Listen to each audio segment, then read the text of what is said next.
again. In this video, I'm going to just talk about taste receptors and how, there's varying amounts of taste receptors. But what's interesting with the gustatory sense is that, a lot of the things that we taste, even though there are different receptors that are associated with different, molecules, the ultimate G protein pathway is going to be actually very similar. So, just looking at this picture, we see that, with sweet, there's, T1R2 and T1R3 receptors activated. With umami, there's T1R1 and T1R3, which are very similar. And with bitter, there's T2 and R type 2 receptors being activated. Obviously, these are, three, very crucial tastes that we have to, sense. And with other things like salts, there's ionotropic ENaC receptors that can be activated. And interestingly, with high salt concentrations, there's it's actually not known what receptor is associated with it, but it possibly could be a metabotropic receptor or some other receptor that that is found, that has been found, or that hasn't been found yet. So just to go over the pathway, it's actually very similar to what we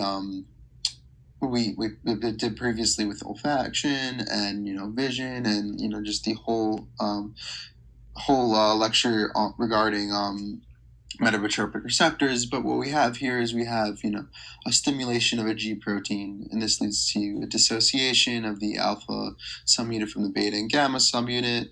This will lead to an activation of phospholipase C, and this will lead to dissociation of PIP2 from DAG, and ultimately lead to IP3 being created. And once IP3 is created, IP3 will activate IP3 receptors, and that will release calcium into the cell, into the cytosol of the cell. And once this calcium is released, that'll go to TRPM receptors, and these TRPM receptors will allow for the influx of Na plus into the cell, leading to a depolarization.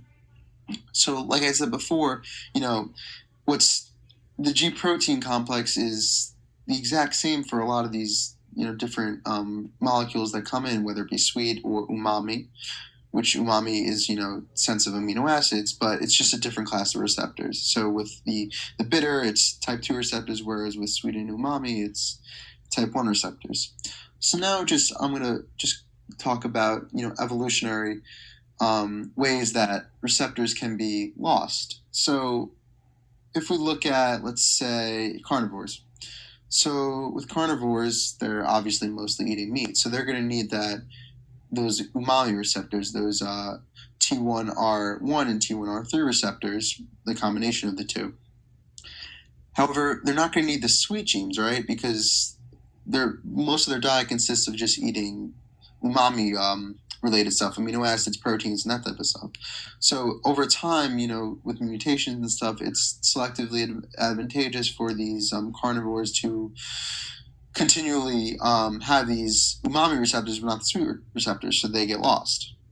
Another example, a converse example actually, is to look at how umami receptors could be lost with pandas. So what the diet of pandas consists of, bamboo, obviously, and bamboo does not have, that umami receptor being activated due to the fact that it's bamboo and it's not any type of meat or amino acids, really.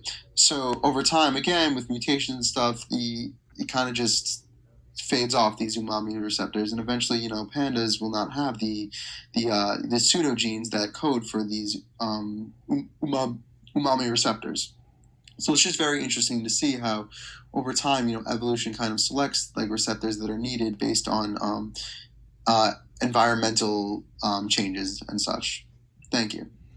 Just to clarify, the PIP2, when it is activated via the phospholipase C, that will break down into DAG and the IP3. Thank you.